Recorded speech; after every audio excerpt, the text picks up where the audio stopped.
পূর্ণতার বিয়ে কারো না ভালো লাগে। আজীবনে ওই মানুষটি যদি সঠিক হয় তাহলে হাতে হাত রেখে আজীবন থাকা যায়। হ্যালো গাইস, আসসালামু আলাইকুম। তো এই হচ্ছে আমার বোন যার বিয়ে, আর খুবই সুন্দরভাবে কিন্তু আমার বোনের বিয়েটা হয়েছে, আর গ্রামীণভাবে কিন্তু বিয়েটা হয়েছে। তো বৃহস্পতিবারে আমার বোনের বিয়ে ঠিক হয়েছিল, তো ওই দিনে বিয়েটা হয়েছে। আর হচ্ছে জামাইয়ের গাড়ি।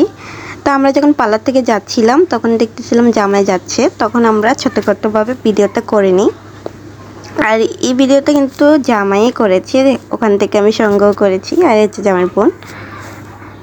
তো এরপরে আমরা গেট ধরবো। তো গেট ধরার জন্য এখানে শরবত মিষ্টি রেখে রেখেছি, আর জামাই এসেছে। আর জামাইকে কিন্তু আমরা হাত ধরে এনেছি, বাট ওই ভিডিওটা করতে পারিনি। তো এখানে একটু কথা কাটাকাটি হয়েছে, লাস্ট পর্যন্ত জামাইকে মিষ্টি মুখ করা হচ্ছে। তো আমাদেরকে কিন্তু টাকা দিয়ে দিয়েছে। এখানে জামাই আমাদেরকে গেট ধরেছে, আমরা গেট ধরেছি, এখানে আমাদের 2000 টাকা দিয়েছে। খুবই কম কম কম, কিছু করার নেই। তো আমি কিন্তু গেট ও হাত ধোয়ানি সব মিলিয়ে 100 টাকা পাইছিলাম, কারণ আমার কাজিন অনেক। তো সবাইয়ের একটা শখ থাকে, সবাই চায় যে গেট ধরার টাকা, হাত ধোয়ানোর টাকা পায়। তো এই হচ্ছে যেখানে খাওয়ানো হবে সেই জায়গাটা। তো এখানে কিন্তু জামাইয়ের পক্ষের সব বরাতকে খাওয়ানো হবে, আর জামাইয়ের পক্ষের থেকে কিন্তু 200 বরাত এসেছিলো। এই হচ্ছে জামাই, আর এই হচ্ছে আমার বোন। আর এখন বিয়ে পড়ানো হবে, তার জন্য মাঝখানে একটা কাপড় রাখা হয়েছিল। আর এই হচ্ছে জামাইয়ের বোন যে ভিডিও করতেছিল। আর আমার বোন খুবই আস্তে করে কিন্তু কবুল বলতেছিল, যা শোনাই যাচ্ছিল না। কি করবে বেচারি, অনেক অনেক নার্ভাস ছিল ওই দিন। আর বিয়ের দিন সবাই নার্ভাস থাকে, কারণ নতুন একটি জীবন শুরু করা হচ্ছে। সবাই আমার বোনের জন্য দুলাভাইয়ের জন্য দোয়া করবেন, আর অবশ্যই মাশাআল্লাহ বলতে ভুলবেন না তাদেরকে দেখি। তো অবশেষে কিন্তু বিয়েটা পড়ানো হয়ে গিয়েছে। আর আমার কিন্তু অনেক কষ্ট লেগেছিল। সে আমার বোন না, সে আমার বান্ধবীর মতো, যার সাথে আমি থেকেছি, অনেক অনেক কথা শেয়ার করেছি। সে দূরে চলে যাবে, চাইলেই তাকে আর দেখতে পাবো না, আর চাইলেই সে আর আসতে পারবে না। মানে অনেক কষ্টের একটি মোমেন্ট, কি বলবো আপনাদের। আচ্ছা যাই হোক, তো এরপরে আমার বোন কান্না করতেছিল এখানে বসে বসে, আমারও অনেক কান্না আসতেছিল।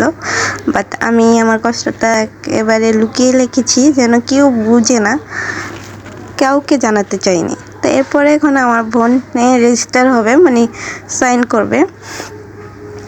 তো অবশেষে সাইন করে তার নতুন জীবনে পা লাগতে চলেছে। আর অনেকেই বলতে পারে যে তাদের বিয়েটা কীভাবে হচ্ছে। তাদের বিয়েতে কিন্তু অ্যারেঞ্জ ম্যারেজই মূলত। আর আমাদের যে দুলাভাই, সে কিন্তু আমার বোনকে আগে থেকে পছন্দ করতো। এরপরে বিয়ের প্রস্তাব পাঠায় আমাদের পরিবারে, আর আমাদের পরিবারও লাস্ট পর্যন্ত দেখি না আমার দুলাভাইটা ভালোই, তো পরে দিয়ে মেনে নেই। তাই অ্যারেঞ্জ ম্যারেজই কিন্তু। তো এখন চিনিমুখ হচ্ছে। তো এখানে দাদিরা ছিল, ভাবিরা ছিল, যারা চিনিমুখে যায়। অ্যান্ড আমি যেহেতু বিয়েতে, মানে আমার যেহেতু বিয়ে হয়নি, তো আমি সেখানে যেতে পারিনি। এই ভিডিওটা অন্যজন করেছে। অ্যান্ড দাদি মিষ্টি খাওয়াই দিচ্ছে আমার বোনকে অ্যান্ড আমার দুলাভাইকে। আর দুলাভাই তো লজ্জায় শেষ, সে হাসতে হাসতে শেষ। কী করবে, তার শখের নারীকে সে পেয়ে গিয়েছে অবশেষে। আর এই মোমেন্টটা খুবই কষ্টের। এখানে আমার বোন অনেক জোরে জোরে কান্না করতেছিল। অ্যান্ড এটা হচ্ছে আমার জেদি, আমার বোনের আম্মু। আর এখানে আমার আম্মু উপস্থিত ছিল, বাকি বোনেরা সব উপস্থিত ছিল। আর এই হচ্ছে আমার ভাই, মানে তাবাসুমের ভাই, আমার জারাতো ভাই, যাকে জড়িয়ে ধরে কান্না করছে আর বলতেছে যে আমার কোনো অপরাধ থেকে থাকলে, ভুল হলে মাফ করে দিও।